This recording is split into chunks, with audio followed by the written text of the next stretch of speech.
The NASCAR Peak Antifreeze Series, powered by iRacing.com, has officially begun. It's all in control of Brad Davies in that 11 machine. Green flag flies.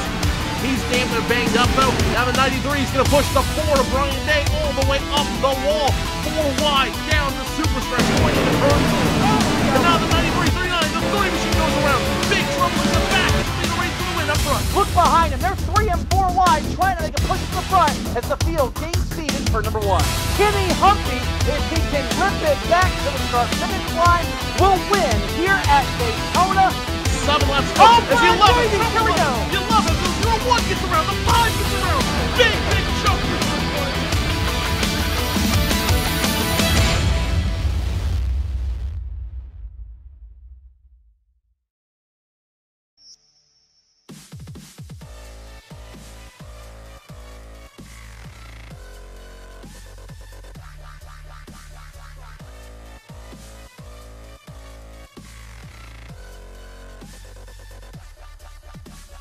Good evening, ladies and gentlemen. Apologies for the late start, but welcome to Absolute Beginners here from Circuit du Spa-Francorchamps. Will Vincent here on RaceSpotTV, along with Hugo Louise. Don't forget you can follow us at RaceSpotTV. Cars are rolling down. Very short pace lap here. We are getting set to go racing for a total of 1 hour and 10 minutes. We'll run through the cars as they work themselves to start this race. That pace car has made that journey down to pit road. This race will start right now. There you see the clock kicking down. 1 hour, 10 minutes here at Circuit Spa-Francorchamps. Out front, it looks as though your first couple of rows are going to get through as they all storming down into La Source for the first time. Looking as though there's no issues any early going here as those cars now just working themselves down towards Air Rouge for the first time. We have got a little bit of contact. We've got a car off at the very rear of the field. We'll get confirmation of who that is in just a couple of moments time. But here you can see the cars now working themselves out of Rodillo, working themselves down the Kemmel straightaway for the first time. And out front, your race leader is John Ulmer. As you can see in that P1 class, he is leading that way right now. There was your top couple of drivers here at the start of this race. However, you see the guys now working themselves out of Lacoon, working themselves now down towards the Rivage for the first time, as Ulmer has got a little bit of pressure in this P2 battle right now as they work themselves out of Rivage, riding with him and that 902 car. We're on board with Ulmer then as he works himself now down towards Pouin for the first time.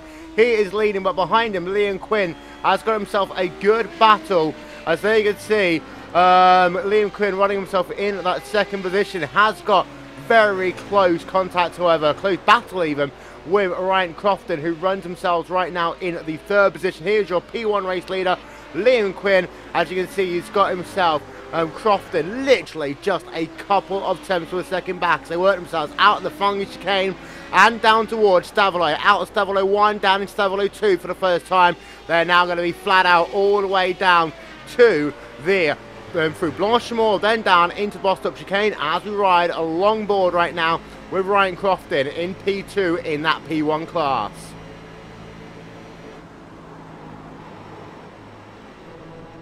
Bit a bit loose there through Blanchimont for Crofton. That means he won't really get the job done as they come down into the bus stop chicane for the first time. However, that is your battle for P1 and P2 in that P2 class. Having a little bit further back, got yourself some very interesting battles going on right now. Gordon Wilson, for example, he is battling in that GT class, rider along board with him. As you can see, he's right behind right now Adam Bradshaw in this battle for P11 in class, coming down into that bus stop chicane for the first time. Oh, we got a spinner just ahead of him as well. And we'll get a confirmation of who that guy is in just one moment's time. But that was just around this battle we were looking with Gordon Wilson. We'll see if we can pick that one up. But we did have a spin. We'll see if we can get ourselves a replay of that one up on your screen. So there you see, this is coming down into the bus stop chicane. Now I believe this is actually the car just ahead, the number 33. We'll get confirmation, and there you see, indeed, it was the 33 car who looped it around Adam Bradshaw. So we'll get ourselves one more look at that, see exactly what happened to Adam Bradshaw. It does look as though he just lost it at the end of the bus stop chicane. Let's see whether we can get a better look at it. He is coming now out of the chicane. This is Adam Bradshaw just looping it around there, and that is going to put him temporarily classified as out of the race. You had a couple of people who has had some issues in the early going, but we'll get that ticker running along the top of your screen right now. You've got that battle continuing between these two drivers. Liam Quinn, P1 in that P1 class, and then Ryan Crofton is just 0.4 of a second back as we're having a look from the rear of Liam Quinn. And this is the view that he'll be able to see in his rear view mirror right now. Ryan Crofton right there behind him on the racetrack. And we've got Hugo Luis here on RaceSpotTV as well. And Hugo, this is one of the scariest sections in all of racing. You've got two very fast sections here. One coming out of Stavelot, that run down to the bus stop chicane, and the other one through the Air Rouge Rodillion complex. As you can see, actually, those two drivers, Quinn and Crofton, now catching up to the rear of Ulmer, who went a little bit wide there. And now we're going to have a little bit of side-by-side racing as Crofton goes down to the inside. He is going to potentially get that pass. So there you see, riding on board with Ryan Crofton. He wasn't able to get the job done over Quinn. He will work himself, though, down Air Rouge, right along board of him. That left-hand flick for Air Rouge. Now the right up Rodillion. Succumbs himself onto the Kenwood straight away. Crofton having to really get out of the gas there. But Hugo, two very difficult sections of the racetrack. Crofton does look strong in the early going, though. Hello Will, hello everyone. Yeah, they are very difficult parts of the track, especially after your Rouge, because you have a huge draft because of the downforce of these cars, and it's actually very difficult to stay to get traction with the front wheels. And Ryan Crofton is doing a very good. Okay, now that is going to be difficult over the course of the next 1 hour and 3 minutes for him to deal with. He might be able to get a little bit of that repaired during his sequence of pit stops, so we will pay attention to that over the course of this event. Let's have a look a little bit further down the field. You have got Arthur Chan right now trying to battle with one of the P2 cars. There you see him up on your screen. Chan running himself 7th in that GT class. And a little bit further back as well, you have got yourself a couple of other battles going on the racetrack. Dennis Neagle and Jeremy Eifling, they are battling in the P2 class as we're riding now on board with Eifling coming out of Stavelot. That long run down to the bus stop chicane once again. It does look as though that some of these cars are very closely matched here today, Hugo.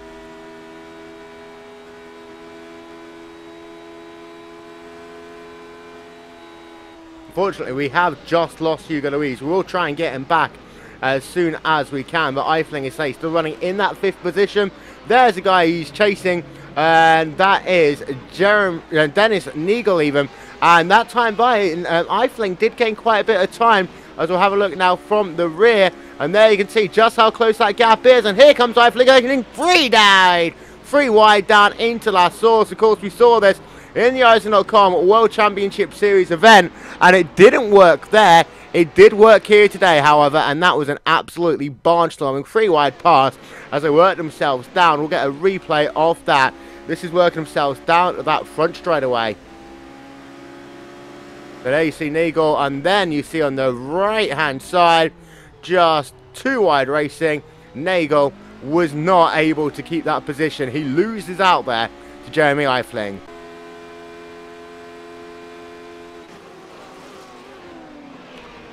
So then that is the battle that will continue in your P2 class. But out front, it is still this guy, John Ulmer, who leads the way. And he's got himself now a 1.1 second gap.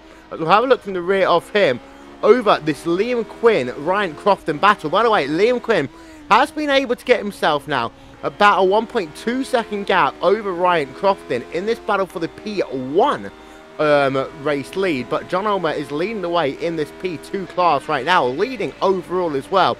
fascinating to see what he does over the course of this race. But here you see an incredibly close battle as we will ride on board with this guy, Jeremy Smith, in that number 21 machine, trying to close down Andrew Daniels. And this is a battle in the P1 class. Smith looking as though he's trying to set himself up for a pass over Daniels as they work themselves down towards, one more time, the bus stop chicane. And there you see them coming out of shot there, and just that very quick one now down into the bus stop chicane.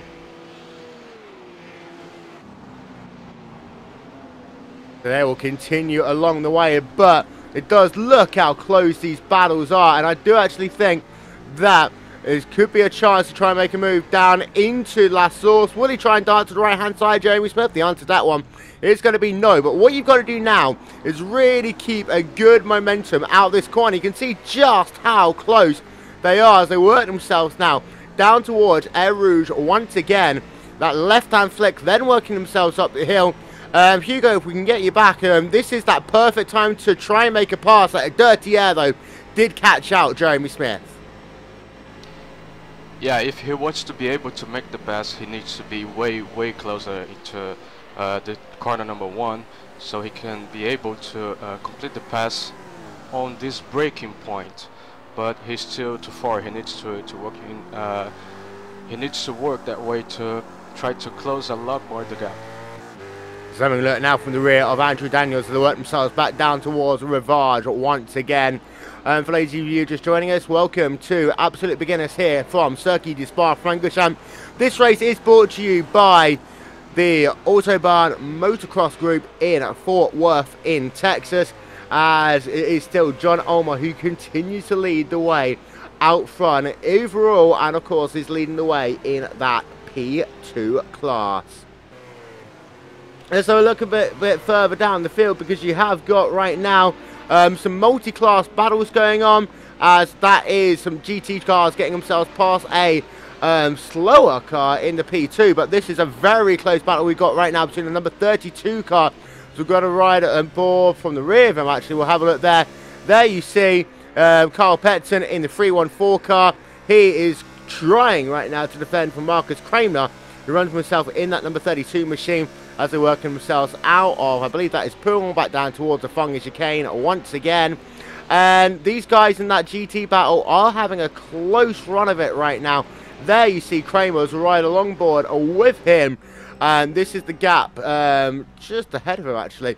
About 4 tenths per second on the racetrack. And again, you're talking about how La Source is such a key corner to get a good run out of. The same applies to Stavelot. You need to get yourself a good run through Stavelot 1, then be brave through Stavelot 2 to set yourself up for this run down the backstretch. And Kramer is nowhere near close enough this time by Hugo. Yeah, now he's having trouble now because of the traffic, the faster traffic though. But he completely lost all the chance he had. Oh, something's happened to John Ulmer, actually. We'll see. No, John Ulmer is still fine. He's still circulating on the racetrack. There you see. As we look high above out of Lacombe.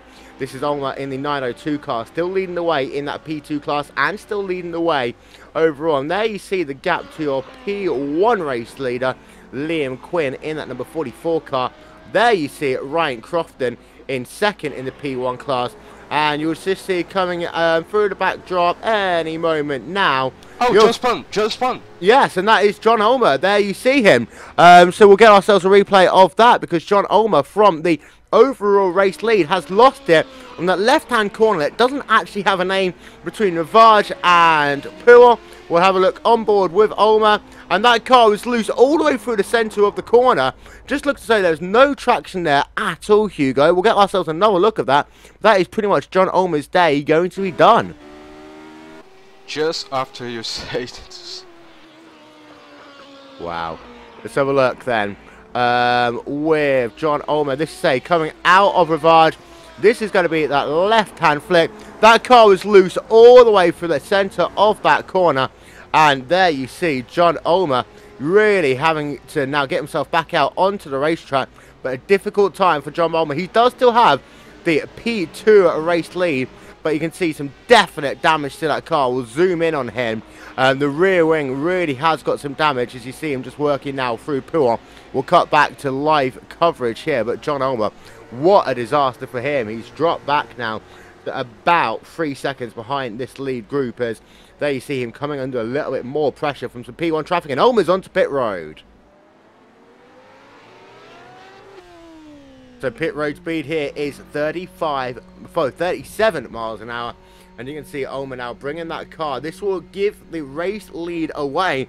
And there's a chance that he might even have to take about 30 seconds or so worth of damage repair. At least, you go. This could end his day. He's going to have to charge now for the remainder of this race. Yeah, that's how tough it could be to get the car too much loose out of these corners. There's not much you can do, even though you have some green parts of the track that you can escape. But unfortunately, it wasn't the case of John, and who lost a quite big time on the pit stop now. I think basically the race is basically done for him. Yeah, and it does look as though that could indeed be his race. You can see the pit timer does continue, though. We will continue keeping an update on John Ulmer. Let's go and have a look in another class, and let's have a look in your GT class, Battle 4. P11 riding on board with Leif Pedersen right now, trying to close down Kyle Petson in this battle for P10 in the GT class. A bit over the curb. Now, you remember that curb in the first round of the World Championship Series this year, Hugo. That one caught you out with 3 laps to go. Yeah, it's not a very good feeling to go over there. Going down into LeCun once again, and Pedersen did have a little bit of a dance to the outside. Wasn't able, though, to get the move done. Oh, car into the wall. That is, we'll get confirmation of who that is. That actually is Leif Pedersen there. So coming out of LeCun, we need to just stop talking about everyone here, because Leif Pedersen coming out of LeCun, we're talking about just how good a race he was having, and he comes down into LeCun. You'll see that car just snap loose.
Ladies and gentlemen, we do apologise for those issues. Welcome back to our coverage here of Absolute Beginners from Circuit de Spa-Francorchamps.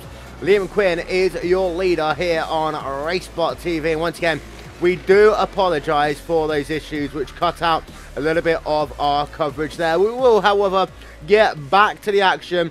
And this is a summary of your class leaders as they stand right now. Liam Quinn is leading the way from Ryan Crofton in P1. Tony Haynes in third, James Smith in fourth. Andrew Daniels rounds out your top 5.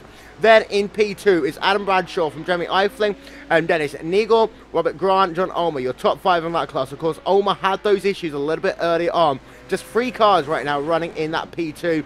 And then in GT, it's Brian Herring from Hohen van der Belde, Dois Niz, Vincent Bream, Arthur Chan. They are your top 5 in that GT class, as there you can see the rest of your GT field as it stands right now. But cars are still continuing to circulate on the racetrack, and let's check in with your overall race leader. That is this guy. That is Liam Quinn, who continues to lead the way. The gap between himself and Ryan Crofton right now, Hugo, 1 second on the racetrack. These guys have been pretty much nose to tail since the start of this race as they work themselves once again down into Rivage. And we'll have a look now from the rear of Liam Quinn. As you can see, Ryan Crofton in that Mile 7 car still is right behind him.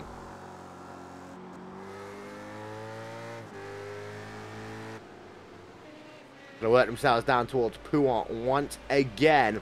A little bit further back, you have got Dennis Nagels on pit road, making himself 1 pit stop. There you see 19.2 seconds.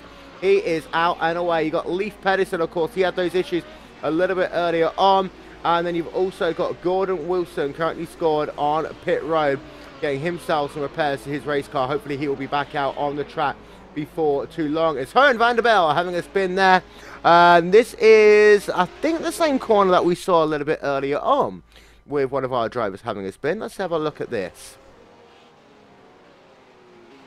So down towards Rivage, and this is Hohen van der Belde. Of course, he's been so dominant this season. Ow, he just loses the car out of Rivage, clobbers the Armco barrier. That is Hohen van der Belde having to reverse that car, get it back onto the racetrack. We'll see if we can get ourselves another look of that. We'll have a look from on board of him coming out of Rivage. And not often you actually see cars get loose out of Rivage. The riding on board of Van der Belde, as we were just saying there. Coming out the corner and just slides that car into the Armco barrier. He then has to reverse it. Thankfully, no one behind him, so the damage for him is limited. But that is going to be, Hugo, some big damage to that race car. Yeah, bad luck for Johan, and of course that's a corner where you, if you put too much throttle in the exit, the car will get too much imbalance and you will have no traction, and it's very easy to happen this kind of things, especially on this car on the rear wheel drive.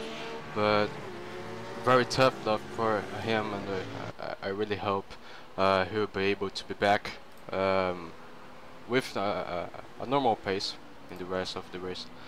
And we just zoomed in on him there as he worked himself down towards La Source. That is the issue to his race car. We might be able to get another look down into Eau Rouge, not with this camera. We'll have a look now after he comes out of Eau Rouge and Rodillion as he works himself down the Kemmel straightaway. This will give us a perfect opportunity. There you see the damage on the left-hand side, driver's right-hand side of the car even, really hurting him car. Hohen van der Belde down into 2nd place right now in that class, and there we'll get one more look as he comes down into Lacombe.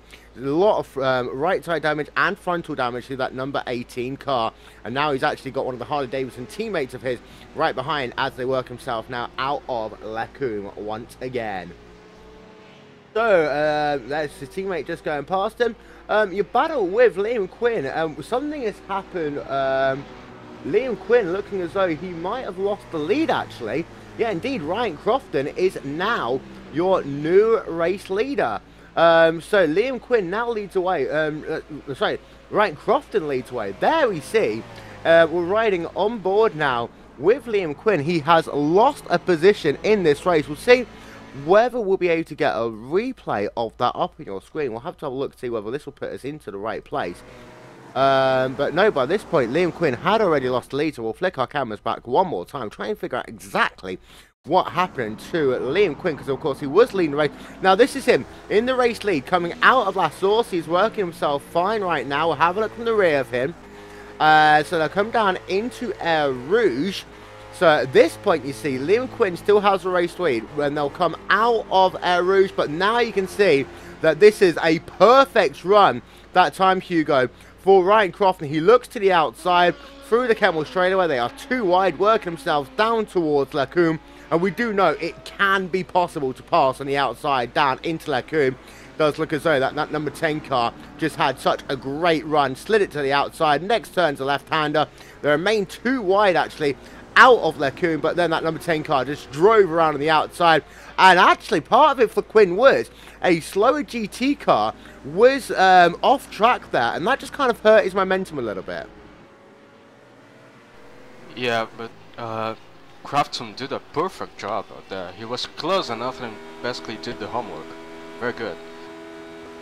So then that is now Crofton to your overall race lead, as we see him there on your screen. There is Ryan Crofton. There is the gap a little bit further back, as we've just lost photos actually. And there we see, sorry about that. It's again, ladies and gentlemen. There you see it, Liam Quinn in that second place, right along board with him once again. And this is these two guys working themselves now through the Fong chicane. Quinn down into that second place in that P1 overall race lead. A little bit further back down the field, we have got a couple of cars eking it out for positions. We have got one car, I believe, on pit road right now, but also we have got this guy, Dennis Nyers. We bring our cameras over to him, going side by side into a Rouge, making that pass happen. The momentum really carried him through there, but side by side racing through a Rouge is something you never really want to see.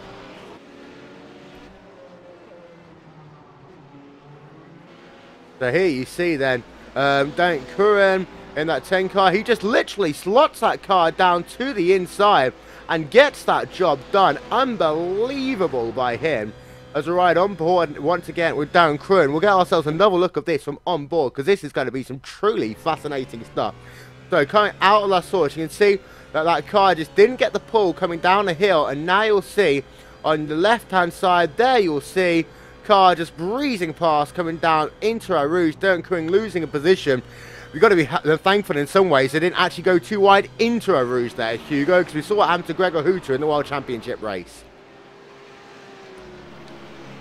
Yeah, I had the impression of that Darren basically let the other driver go.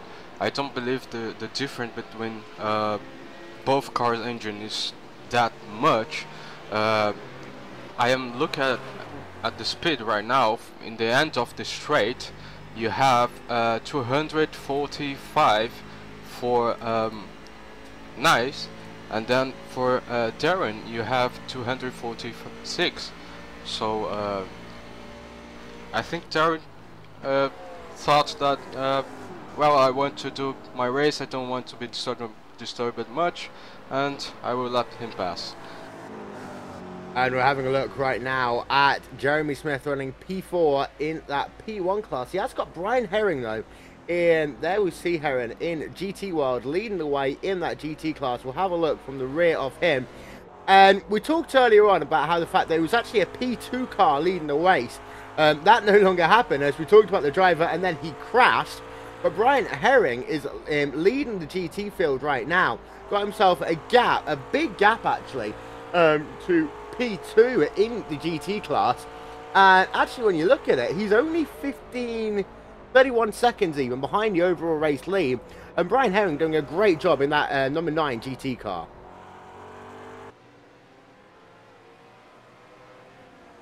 So there we see Herring once again working himself down towards Stavolo 1, and then he'll just be flat out from here through Stavolo 2, but keep an eye out behind him, because this is where that Riley of Smith will be just a little bit faster as we're riding along board with him. Once again, this is when they work themselves down towards Blanchimont. You can see Smith actually having to completely get out of the gas twice, braking down into Blanchimont. So what this is doing is really hurting Jeremy Smith and it's allowing Andrew Daniels to just close up a little bit. That last time by for Jeremy Smith, it was a 2-minute 26.3. That's 10 seconds slower than his fastest lap of the race. We'll have a look again.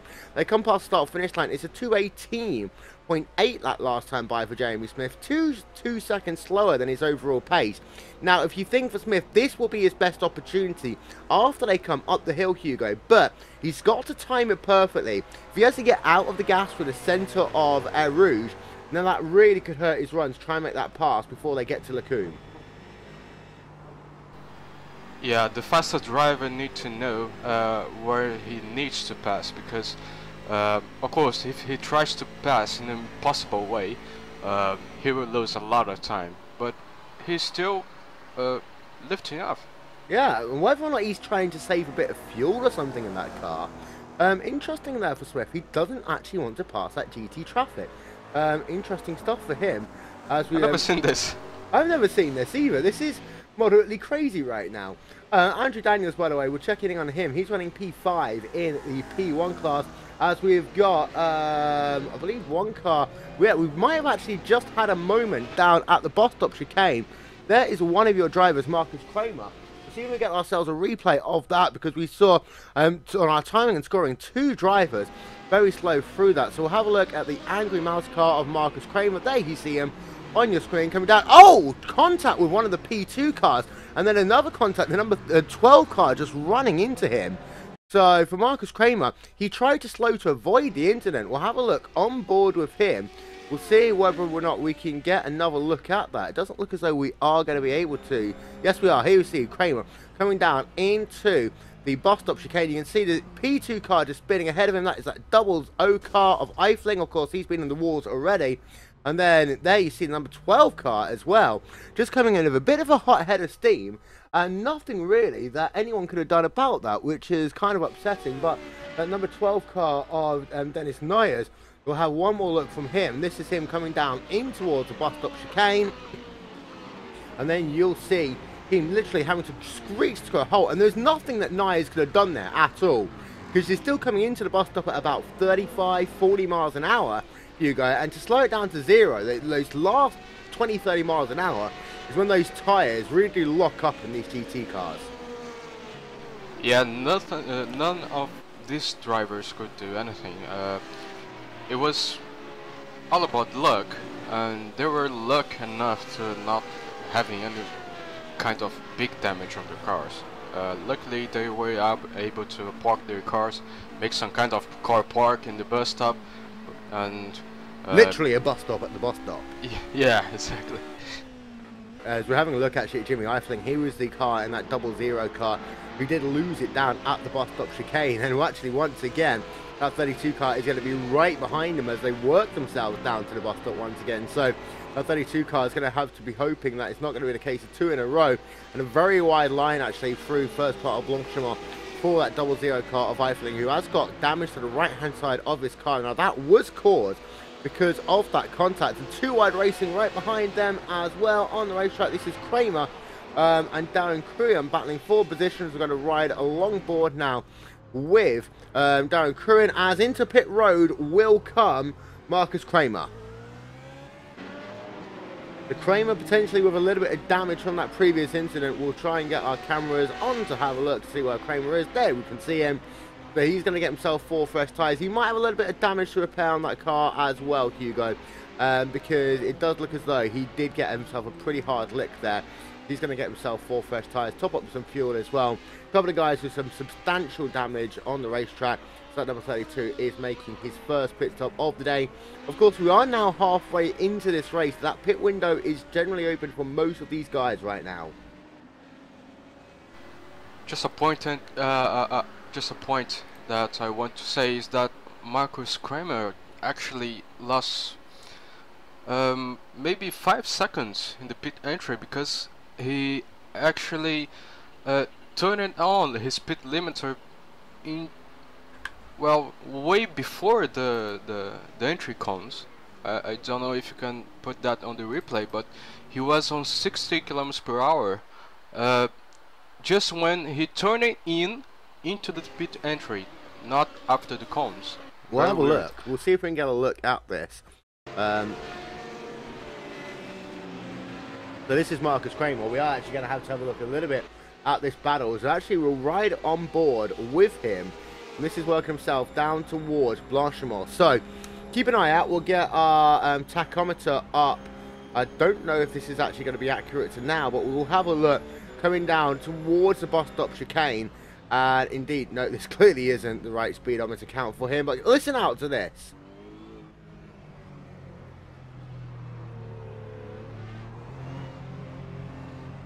You see, already at 37 miles an hour for Marcus Kramer, and pit cones are there. That's the point, Hugo. You need to go 37 miles an hour.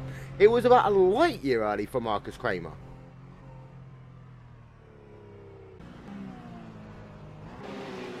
But he is back out, though, onto the racetrack.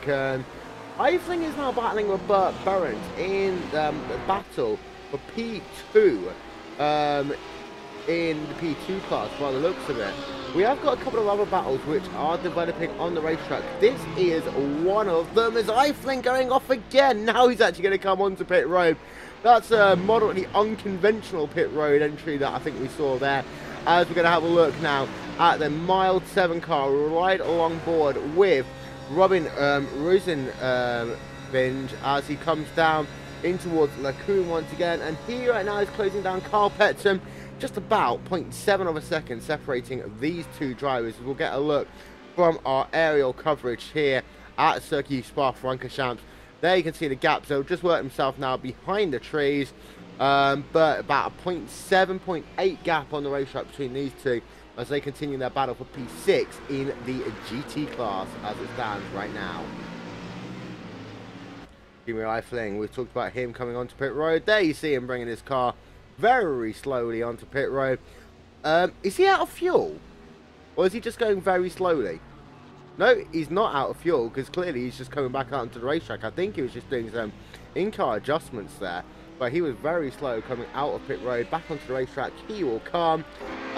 Meanwhile, we have got a great inter-class battle going on, as we see on board now with Darren Curran, trying to make a move on Adam Bradshaw, as meanwhile we have got a battle going on for P1, so we'll flick away from this as we will go back to this P1 battle. And Ryan Crofton, Liam Quinn, gap is about 0.5 of a second on the racetrack, as we'll have a look from the rear of Ryan Crofton. There is your gap. Crofton and Quinn, 0.5 of a second, Hugo. Mighty close battle between these two. Yeah, they were already fighting on the straight. They were too wide in the corner just after the straight. I don't remember the name. Maybe Will Vincent knows. But Crafton was able to increase the gap again. But I think Liam Quinn has still the pace to get Crafton back again. Let's see if he has the chance. There you see Liam Quinn as well. We'll zoom in just a little bit. So there you can see your battle as they come down into the bus stop chicane once again. Quinn literally now just a couple of tenths per second, and Quinn's onto pit road. So we'll actually put our speedometer on. You see, this is where you brake 37 miles an hour. Liam Quinn hitting pit limiter speed pretty much perfectly. And that's where you saw the 5 seconds lost by the GT driver a little bit earlier on. But Liam Quinn going to get himself 4 fresh tyres. He will be good to go to the end of the race. We'll keep an eye on his pit stop, because this has very big implications on the overall race. Now, for Quinn, if his next lap can be storming and he doesn't get too much traffic, this could very well be the race being decided right here. It all depends on what happens with Quinn's pit stop now. And of course, Ryan Crofton needs to have a very good lap this time around. We see a car coming onto pit road just behind him, one of your P2 cars, the Penzol car of, I believe that is someone coming out of pit road. This is Liam Quinn coming out of pit road, back out onto the racetrack. The important thing though, is there going to be any traffic around him? 17.5 second stop for Liam Quinn, clear track, and that is exactly what he would have wanted there, Hugo. Yeah, well, Crofton has a lot of track ahead of him. Oh no, Quinn spins it! Quinn spins it there at the top of the hill. Liam Quinn, that is going to be his race done. A wicked, wicked crash for Liam Quinn as he just worked himself at the top of the hill. We'll get a look at this on your screens. This is him coming out of pit road And it's not often you see people have big moments there. That was almost reminiscent of what happened to Ricardo Zonta in the 1999 Belgium Grand Prix. But here they are, working themselves down the dip, through Eau Rouge, into Radilia.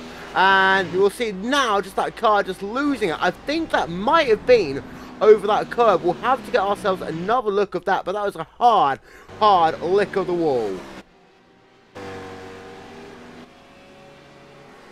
So let's see whether we can get a better angle this time by... Oh no, he catches a wiggle.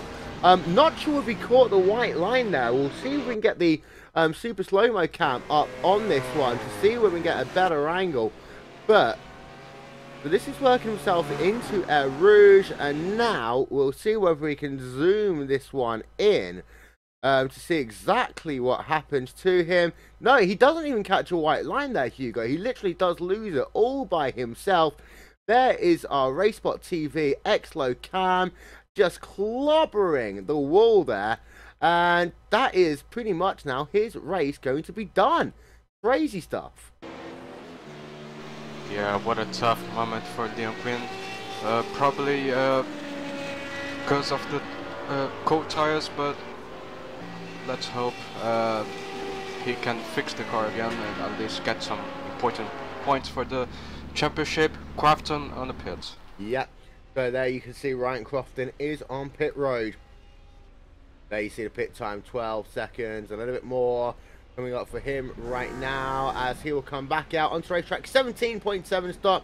Now there's one thing that Ryan Crofton will probably be told by his spotters. It's be careful coming up that hill for the first time. There you see that Team Spirit, a mild 7 machine coming out of pit road. 17.7 second stop for him as he will now right on board of him. Hopefully the same won't happen to Ryan Crofton as he works himself up the hill. Bit of a wiggle actually, and another big wiggle. So cold tyres on these P1 cars, Hugo, very difficult. And of course you haven't got any time to really heat up the tyres.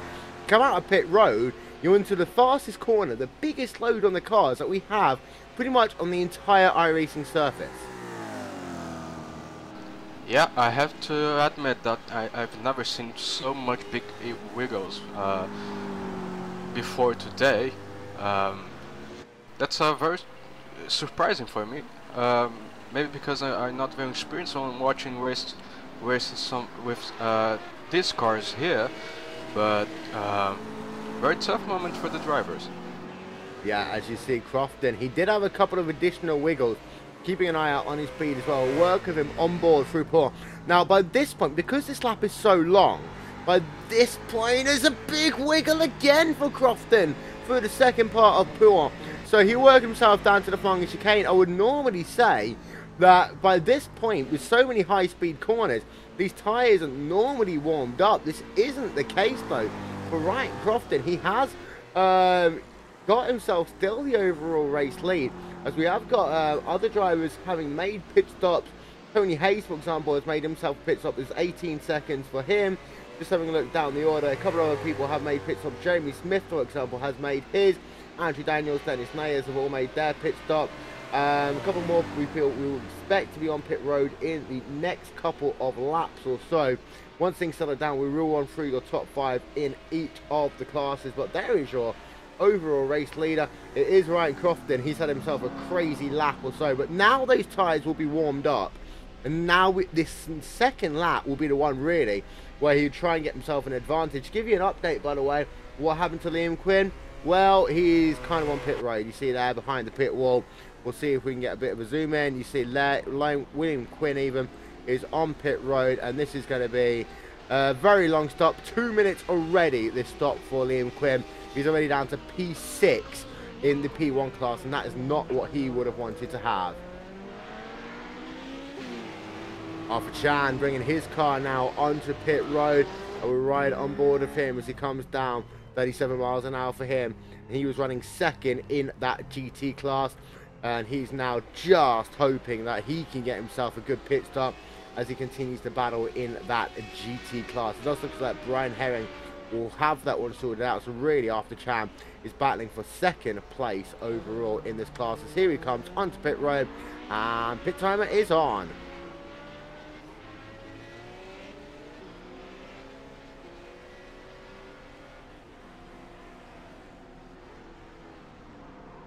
for 12 seconds.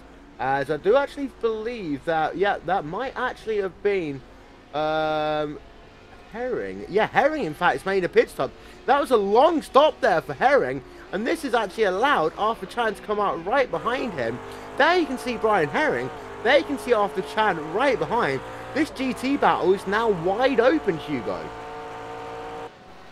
Yeah, it's very strange because Brian was like 20 seconds ahead. So maybe there might have been some damage that he was getting repaired, and he knew that so long as he can come out ahead of Arthur Chan, he might have had a fighting chance of trying to keep the overall race lead. As we're having a look at Chan coming down towards Lacombe once again. Then you see the backfire from Herring's car just as they work themselves through that section of the racetrack. But now we've got our potential GT battle going on, and there we see Brian Herring as well. We'll have another look from the rear of him, because this now could be a great battle going on in GT. We've been robbed of one in the P1 class. P2 class, it was wide open then earlier on. Of course, your overall race leader at one point was a P2 car. Still 25 minutes left in this race though, Hugo, so anything really can still happen. Yeah, a lot of unexpected things going on in this race already. We had 2 really fast drivers out. We've seen while these GT drivers were on pit stops. We could see Leon Quinn and John Almer on the pits trying to fix their cars without much success. But let's see what can happen still in this race. Running on board with Adam Bradshaw leading the way in the P2 class in that number 5 car, as they're also a lot of opposite lot. He's actually trying to close down a GT car right now, and that is Vincent Burry. You'll just see him there on your screen in those famous blue and orange colours of the Golf car.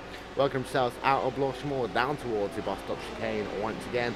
These guys, as they say, battling in inter-class battles, but overall battling for P3 and P4 in this event. So, let's have a look then. We'll run through your top 3 in each class. Here you see is your race leader. It is Ryan Crofton in the P1 car. He's leading overall, of course, he's leading in the P1 class. Gap between himself and Tony Haynes is 24.2 seconds on the racetrack. And for Ryan Crofton, since the start of this race, up 3 positions, qualified it in 4th, had a good run early, of course, battling with Liam Quinn the first about 25-30 minutes or so. Got ahead when Quinn made his pit stop. It really became a one-horse race because Quinn had that incident which put him out of the race. That huge contact down at Rodillion, and now it is Crofton leading the way.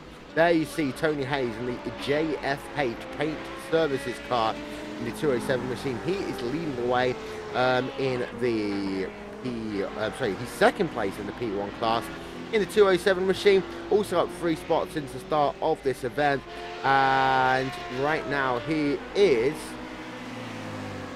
running in second place, and he is overall not having himself a bad job, but he will continue along as he is, Hugo, not doing at all a bad job in that P1 class, but Jeremy Smith running in that 3rd position overall isn't too far behind him right now.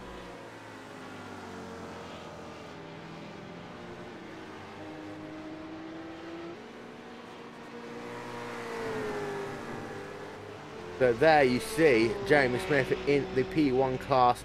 As you see, these 2 drivers will continue their battles on the racetrack. Tony Hayes give you confirmation of the gap, and there's actually Jim McNinnis just behind him, 1.5 seconds separating them on the racetrack. So battle still continue here, and there you see Jeremy Smith actually working himself now down towards the bus stop chicane. That gap is a lot larger than I was expecting it to be. It's actually about 20 something seconds on the racetrack as it stands right now. Arthur Chan, there you see him just coming down into the bus stop chicane as we're riding on board with him, still right behind Brian Herring in this battle for the GT2 overall race lead. Ladies and gentlemen, 20 minutes left on the play clock. We will step aside for just one moment, and then we'll be back with the final part of coverage here from Absolute Beginners on RaceSpotTV. Stick with us.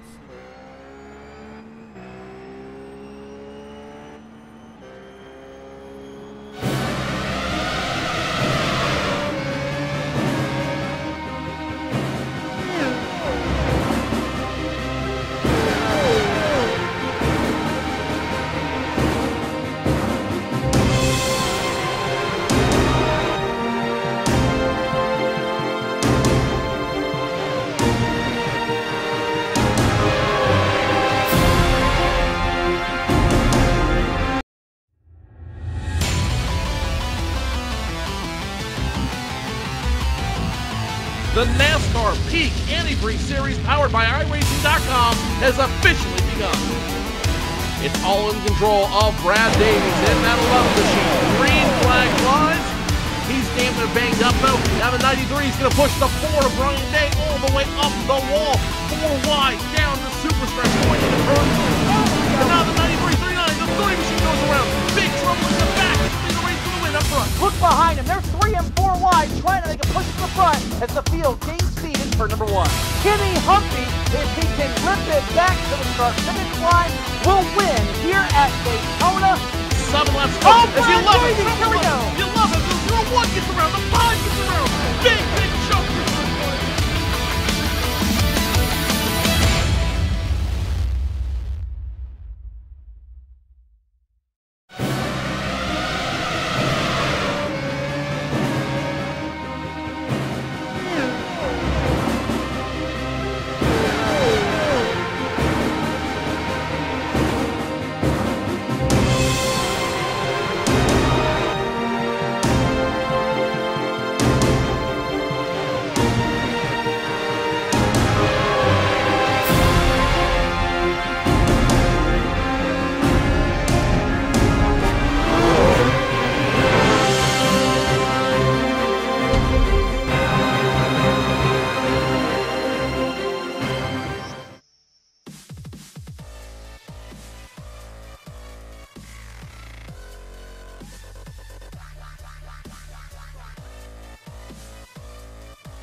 So ladies and gentlemen, welcome back to the final 17 minutes and 20 seconds here of absolute beginners here from the Circuit Spa Francorchamps. Will Vincent here along with Hugo Louise. Don't forget you can follow us at RaceSpotTV. Now, whilst we were away, this happened with Arthur Chan. So we're going to go and have a look at this immediately and show you exactly what happened riding along board with Arthur Chan. And this is the battle for the GT race lead. And Arthur Chan trying to get himself moved up 1 position. We'll have a look at this as he works himself down towards the Lecum complex once again. Arthur Chan, you can see, having a look down to the outside as they come down into Lecum. And then he's just going to slot that car on the outside, getting himself around neatly. Arthur Chan moved himself up into the GT race lead. However, we do get word that that has since changed, and Arthur Chan, you see now, is back behind in this battle for the GT race lead. So there you can see that battle for the GT2 race lead, no, the GT race lead, and it is absolutely nothing at all. Just a couple of tenths of a second separating these two drivers. And Hugo, we're getting to see some great racing between Arthur Chan running himself in that 2nd place in the GT car, and that guy, Brian Herring, who we're having a look from the rear of right now.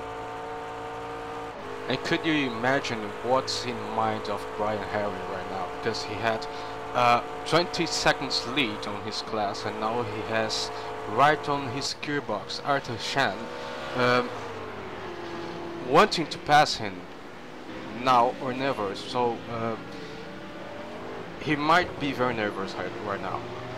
I think that is very nervous is a given there for these two drivers. Is Chan, you can see these guys work themselves down towards La Source once again. There you see 1, there you see 2. Just having a look back to see whether that was Vanderbilt in the mix, but there you see Vanderbilt running himself in 4th place in this event. He's not having a good race for him at all, but this was the guy who I was actually just noticing that Vincent Green is coming back into this. His last lap was his fastest lap of the race, 218.837. Compare that to Arthur Chan's, a 219.493. Compare that to Brian Herring's, it was a 219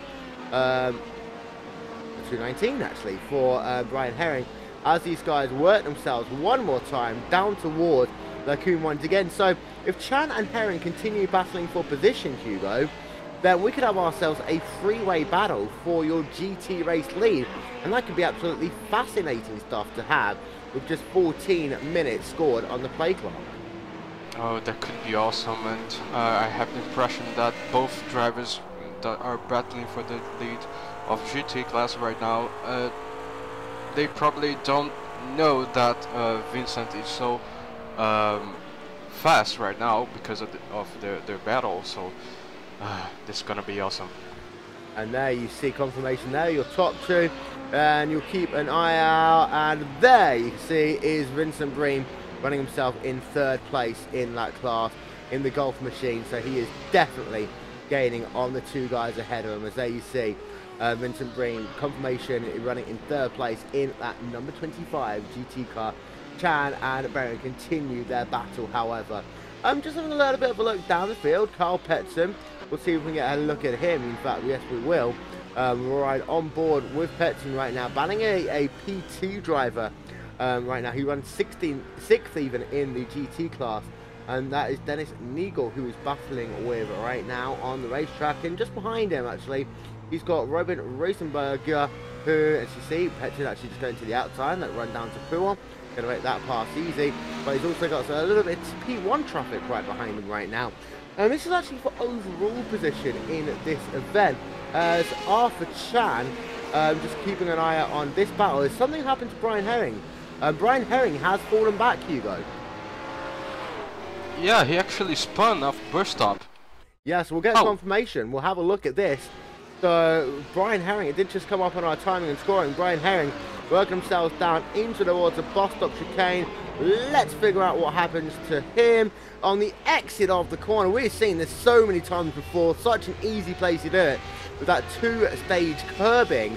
But what this does, it puts Herring down into P3 in that GT class. What it also does is it now gives Arthur Chan a little bit of clear air. So Vincent Bream did not want this to happen in some ways, because of the fact that now Chan has the opportunity to pull away from Bream, and he's doing so immediately. He's made that gap now about 5 seconds on the racetrack. We're having a look here from Brian Herring down into the bus stop chicane. First the left, then the right, and looping it around. And that is the one thing you never want to do this late into the race. Give up the race lead under any circumstance. And there you see Brian Herring getting that car turned back the right way around. He will carry on, but there you can see he's now down into P3 in that GT class.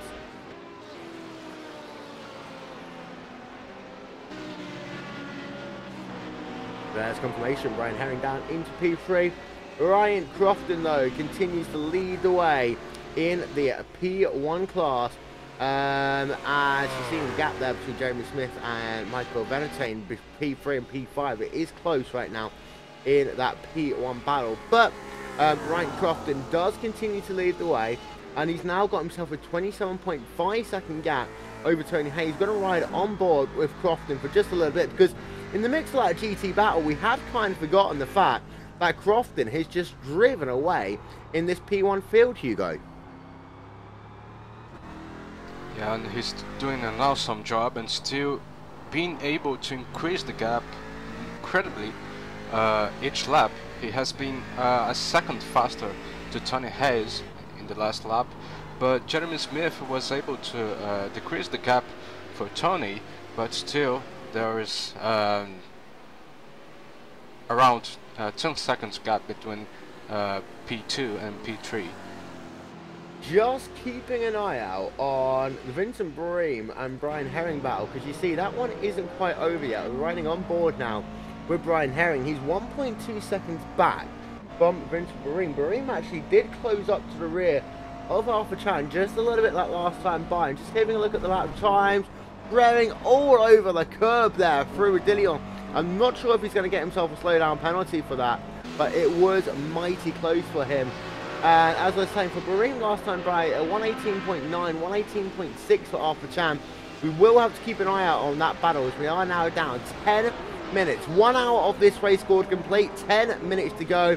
Hugo, though, anything can still happen, as we are having a little bit of a look further down the field, just checking in with a guy who was in the wars a little bit earlier on, Darren Curran, that number 34 car. These last 10 minutes, though, anything can happen. And this being the longest track that these guys go to all season long, fuel mileage will come in just a little bit. That leader crosses the line of 5 seconds to go. Another lap for everyone. And fuel mileage is so critical here that potentially some guys could run out of fuel. Yeah, but as the track is very technical, I guess all the drivers did a really nice job on the practice sessions, and I guess everyone is everyone knows what they can do if they feel.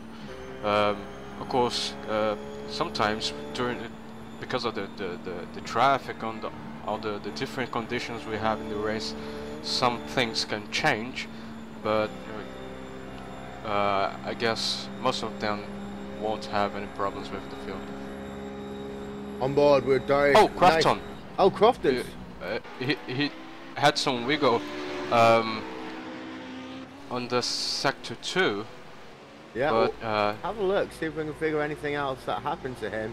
As he's coming, he's gone very wide actually, just there. We saw it on our screen down into pool. And when I say wide, I mean unbelievably wide into pool. So something might have happened. I think there is actually a little bit of damage to that race car. Let's get a replay up and see if we can see anything from him. Last 10 minutes of race, as we always say, anything can happen at Spa.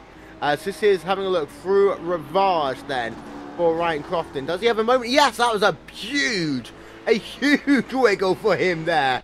And I think that contributed then. That really did heat the tyres up for him, which led to him going wide through Paul. Let's have a look on board with Ryan Crofton. This is working himself now through Ravage. Coming onto the gas. Huge tank slapper there, Hugo. Nice save. Then what we see is we'll have a look as they work themselves down towards Puma. And this is what you see, just running very, very, very wide. And those two incidents are probably connected, Hugo, because those tyres had so much heat in them that from that big wiggle that he just didn't have the grip coming down into what is really an underrated corner, just how committed you have to be through there. Yeah, that's true. It's very easy to heat up the tires when you have such a big wiggle like this. But I guess it's all fine for him right now. Having a look at Brian Herring, and let's have a look at a driver on board. This is the movement he's doing as he works himself through Rouge and Rodillion. And there you can see the gap to Vincent Barim just ahead of him. That gap has closed down quite a lot these last couple of laps. Will Herring have a chance to make a pass down into Lacombe? I think he's going to try it. He'll look down to the inside, but not quite close enough there. So that was down into Lacombe. After we've been having a look at that incident, Herring is still behind with 6 minutes left on the play clock. And we'll ride on board with Herring once again, because this is, of course, another good opportunity to make a pass down into the bus stop chicane. He's going to get a good run. He will have the chance to go down to the inside. Will he slot it in there? The answer to that question is going to be yes, he is. Brian Herring moves up one position on the racetrack. Good recovery drive there by Brian Herring.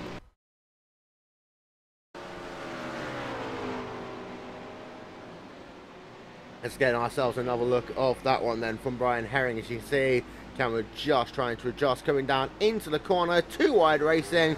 Herring just stuffs it down the inside. He says, I will have that corner, and he gets himself that pass complete there into the bottom stop chicane. Always a place in these last couple of laps where you get to see some bold drivers making some bold moves. Herring back up into P2. Arthur Chan, however, has now kind of pulled away from these two. 5.5 second gap with about 3 laps to go in this event. It's going to be tough for Arthur Chan to lose this race lead with this amount of time remaining in this event.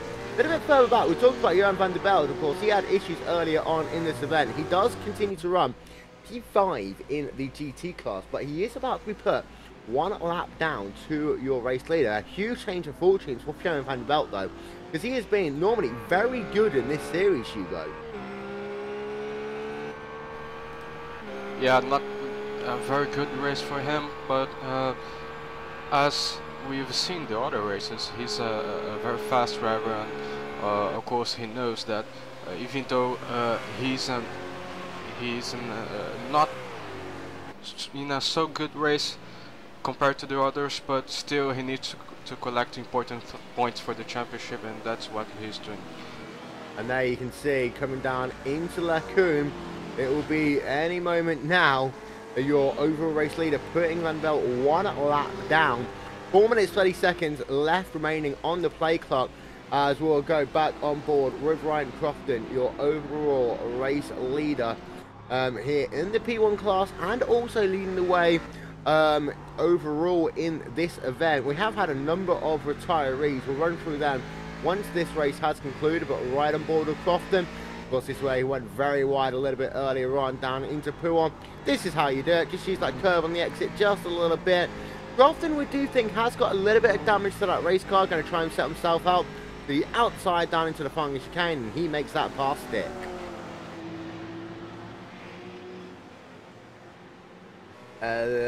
Just most of our battles have closed down now. Just having a look at one guy who we talked quite a lot about a little bit earlier on, Marcus Kramer, of course. This is a guy who lost a lot of time. He's going to lose a little bit more because I think he was a little bit too wide there through the corner of Rodilia. And let's have a look on board of him. Doesn't look as though he's getting a slowdown penalty, so race control being very lenient there. They come down into Lacombe, and he is battling right now in that GT class. He is scored in P10 in that GT class, trying to get P9 away in the dying moment of this event. Into Bream, of course, with Brian Herring. These two have changed positions a couple of times. Bream now falling back to 1.1 second behind Brian Herring as these guys continue to battle out in the latter stages of this event. We've also got Marcus Camera battling right now, P10 in the GT class, and literally, I mean literally just ahead of him is that guy, Darren Curran, as they work themselves down towards Pouon once again. Let's have a look through Pouon and down into the Fungi chicanes on board from the rear of Darren Curran.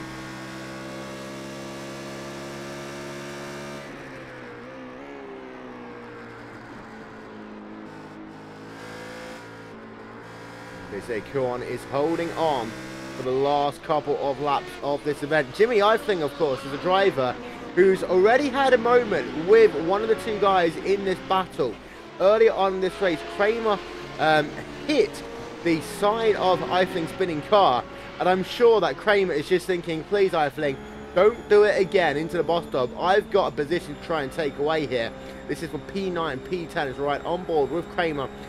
Down into the Barsham once again. Kramer going very wide actually, so you're not going to get a pass that time, guy. But we will check out on Ryan Crofton, because just working himself through a virage right now. And you know what I was saying, Hugo, about potentially there just being that one additional lap? I think we might just get it here. Yeah, looks like so. I didn't receive any notice of this being the last lap. There's 1 minute 33 seconds left on the play clock, so by my recollection, Crofton will cross the start finish line with about 35 seconds left to go. So it will be close, and this is what I said earlier, Hugo. Some of these guys, if they are light on fuel, they were just hoping that maybe Crofton would lean back at the edge of this race, or that the overall pace would just be a little bit slower. And we have seen it before that guys have crossed the start finish line with literally 2-3 seconds remaining on that play clock, and we've seen it go the other way as well, them being 2 seconds away from it being the other way. 1 minute left to go. Down through Blanchemont we go with Ryan Crofton, so they will see the white flag next time by. And for Ryan Crofton, you see he's got a 20-second gap over Tony Hayes. Hayes has closed up though the last 2 to 3 laps, and potentially fuel could even be an issue for Ryan Crofton. Well, he has still 20 seconds to Hayes, so I guess he could, if fuel could be a problem, he can just cruise to the victory instead of having any problems. And there is Tony Hayes working himself now out of the bus stop chicane, running himself P2 in that P1 class. Jeremy Sliff running himself P3 in that P1 class. Arthur Chan, though, does continue to lead the way in GT World. He's got himself a 4.3 second gap over Brian Herring. Herring has closed up the last couple of laps, but that play clock has now expired. We are on to the last lap of the race. Whatever lap these guys are on, this will be their last one, as we're having a look once again. Kramer and Darren Curran battling for P9, P10 on the racetrack. So we'll have a look from up above here as they work themselves down into Blanchemont, and then that run down to the bus stop chicane once again. There you see Curran. We'll zoom it out. There you can see your gaps as they work themselves down into the bus stop chicane. And a little bit wide there though, and this is really going to make it interesting between these two drivers, because now you can see side by side racing. Curran might lose that position, As you'll see, we're not going to be able to get it from this camera, but down side by side into last source. Kuon loses that position there, coming down into that last lap of the race. We'll get ourselves a very quick replay of that to show you exactly what happened.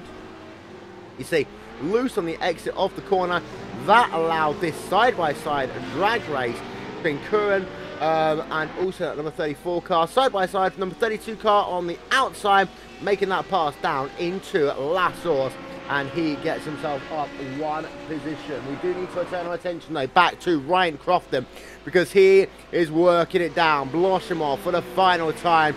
This guy didn't lead early on. He had that battle with Liam Quinn. There was about 1 second separating them on the racetrack at one point. There you can see, down to the final corner for the final time. It is going to be Ryan Crofton coming out of the bus stop chicane. He will claim victory here at Circuit Spa-Francorchamps. Ryan Crofton takes the win. Just waiting for everyone else to come past. Tony Hayes, you see him right now, just working himself down towards the bus stop chicane for the final time. My timing and scoring has gone balked a little bit. Hayes isn't your race winner. He will be classified in P2, as he will now come past the start-finish line to claim victory. And then behind him, we'll keep an eye out on Jeremy Smith as you see him working himself out of that fungus chicane. But it's an interesting point here. Brian Herring has closed up 1.5 seconds on this lap alone over Arthur Chan, who was right on board with him as they work themselves out of the fungus chicane. If Arthur Chan is light on fuel queue, guys, you're flat out pretty much now until the bus stop, but you can try and just half throttle it to try and make it for those final couple of corners. Oh, and talking about fuel, we have a driver out of fuel. It drives nice. Yeah, so we have got a driver out of fuel. Try and see who that is in one moment's time. But this is what we're talking about. Jeremy Smith, by the way, comes home P3 in the P1 class. Here is Arthur Chan. And you'll see the gap just behind to Brian Herring. There you see Herring, but there you will see Chan. He will claim overall victory in the GT class here today. So now just waiting for the last couple of cars to come past the start-finish line. As there you see also Vincent Brin, P3 in your GT class. Andrew Daniels, he'll be P4 actually in the P1 class. But we're having a look to see what is happening in the wonderful world of P2 as well. We'll give you an update on that one as soon as we know anything. But overall, Hugo, it's been a rather entertaining race here today. Yeah, it is. Spa is a very nice track, even though it's very challenging. But still, this is one of the best tracks of the world. Even if we are driving it in the sim racing, it has the same challenge we have in the real track, and especially if you have all this other challenge as the field, the race time, the classes, and we've seen that all the drivers have done a great job, and especially Ryan Crofton that could get his car home safely. He was able even to increase the gap to Tony Hayes in the last lap, so he was confident he could finish the race with his fuel, and all the drivers also should be congratulated for the result. Ladies and gentlemen, we will step aside for just one moment. We'll get our timing and scoring figured out, and then we'll be back with final race results and interviews here on RaceSpotTV from Absolute Beginners Racing League. And of course, don't forget, ladies and gentlemen, this race is brought to you by the Autobahn Motorcar Group in Fort Worth in Texas. We will be right back.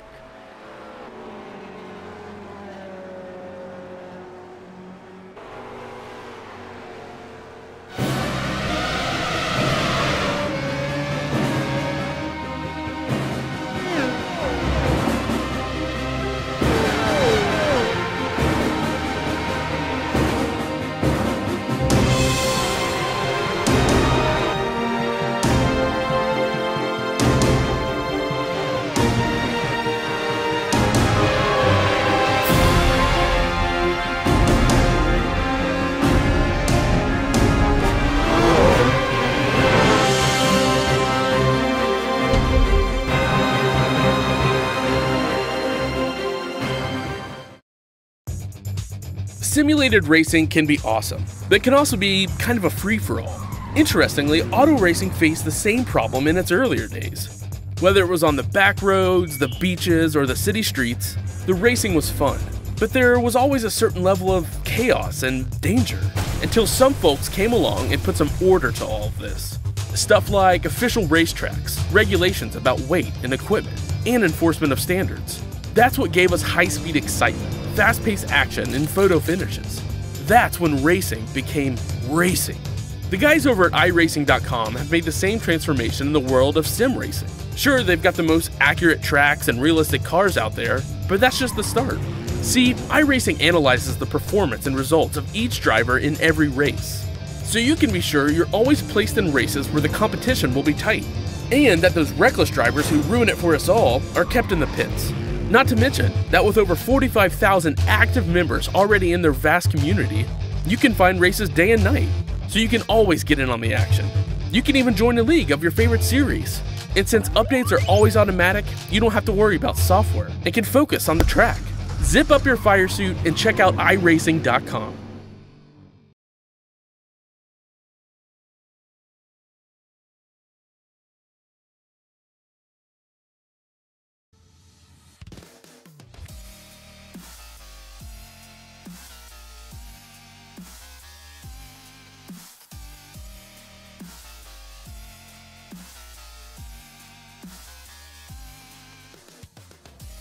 Well, ladies and gentlemen, welcome back to post-race coverage here on RaceSpotTV from Absolute Beginners, powered by the Autobahn Motorcraft Group in Fort Worth, Texas. To run through then your final race results, first of all, in the wonderful world of P1.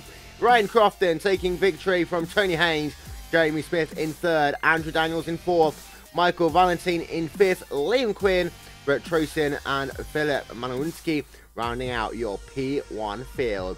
In P2, Dennis Nagel taking victory from Dewey Eifling, Adam Bradshaw in the second place, in third place, and then Robert Grant rounds out your drivers with Andy Corkill and John Ulmer classified as out of this event. And then in GT3, Arthur Chan from Brian Herring, from Vincent Breen, from Jim McInnes, from Horan Vanderbilt, Carl Petson, Robin Roosevelt, Marcus Kramer, and Darren Curran. Running out your top 9. Dennis Nace in 10th position, and there you see the rest of your GT field coming up. And we do apologise for the lack of timing data. Have had ourselves a couple of issues with our timing data here. We do like to apologise for that one. However, and we are going to get some post-race interviews in just one moment's time. But before we do that, Hugo, today it has been a really fun race for these drivers. In fact, I haven't got Hugo, so I'm going to talk immediately to Johan van der Belt. So then, it's not been the race that you really would have wanted today, Johan, because you've had some really good races here, but this really wasn't one of them. Been in the wars quite a lot, and unfortunately, not the finish that you would have wanted after it. No, this was a terrible race. It was one of my first races in the roughs, RUF. So it was maybe more a test session to get used to the car. It's just a pity because the speed was there. I think just in the long stints after 10 or 12 laps, the rear tires just were gone, and in one corner they could behave normally, in the other corner they were just gone, and that caught me out several times, especially in the fast corners like Blanchimont, Staffelo, and especially Pouhon. And well, I'm glad I didn't get lapped in the end, but P5 was not what I was hoping for. Of course not, and it was very close actually to being lapped at the end of that event. But you talk about the tyres. Wind had a big factor here today because you had some very big gusts of wind. Wind speed ranging everywhere from about 4 miles an hour to 15 miles an hour. Track temperature was pretty cool as well, at 73 degrees Fahrenheit. How much of an impact do you think that had overall on the way that these tyres were handling lap to lap? Well, I think of course it matters, but to be honest, in the practice sessions we had today, but also earlier this week, Yeah, I always had these problems. I've had these problems every time with the long runs, and I made some changes to the setup, and I thought it was gone, but I still got caught out in the end. Yeah, obviously it influenced the way the tires handled, but it didn't help me enough.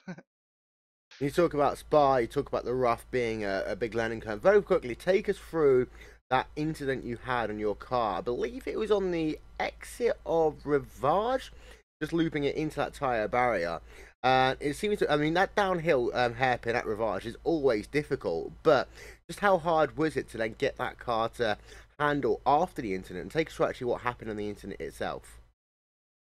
Yeah, the incident you're talking about, I just like I said, the rear tires were just a gamble. So when you went on the gas, it was a 50-50% chance that or the car would go straight or the car would go into the wall. And yeah, that time I hit the gas, and maybe I was too aggressive on the throttle. I don't know, but I went in the wall, and yeah, I had some damage. I already had some damage after lap one, because in that same corner there was a spinner in the first lap, and I had to evade, and I scratched the wall because of that. So I had some minor damage already the whole race. I repaired some during the pit stop, but that obviously hurted my speed and my confidence in the car this race. And of course, after a bad race, what's the one thing we do? Look forward to next week. I'm presuming you are looking forward to next week. So a little bit more familiar territory for you, I'm presuming. Yeah, yeah, exactly. Like the rough is a new car for me, and I just have to get used. And I'm glad that the speed is there. And next week it will be the other championship at Lime Rock, and the Kia has been good so far to me this season. So I hope on something better than this week. Of course, one thing at Lime Rock, though, is a very small track, very narrow track. Traffic, Yep. as we know in this series, can be difficult. Is that the one thing that's playing on your mind? Yeah, that's exactly that's the only thing I'm thinking about, to be honest. And I just hope I can put my Kia on pole next week, and then that I'm the one who has to pass the traffic first, and I can keep my opposition behind me like that. But obviously, like, traffic will be a huge factor next week, and the one who can handle the traffic the best will be victorious there. Ryan van der Bell coming home in the 5th place overall. Now, I'm not sure whether I've still got Hugo here, but if I have got Hugo, I am going to try and ask him a question. So, Hugo, I don't think he's actually there. One of the important things, though, about Lime Rock Park, we always hear, is just how difficult it is to do lap traffic, and that's something to pay attention to next week. It's going to be one of those races, like what you see at places like Road Atlanta, for example, that it's very difficult. You get a gap, but that gap doesn't necessarily last all that long, especially on a track which is so narrow, especially on a track which can be notoriously difficult to pass, especially in the second stage of the lap. That is definitely one to pay attention to next week, as we will, of course, continue our coverage here on RaceSpotTV. But unfortunately, ladies and gentlemen, that is now all we have time for. Thank you very much for being a part of our coverage here today on RaceSpotTV. We will talk to you all same time, hopefully, same place, hopefully, here on RaceSpotTV. Once again, thank you very much for being a part of our coverage, and we will hopefully talk to you all next time. Thanks for watching. Bye-bye.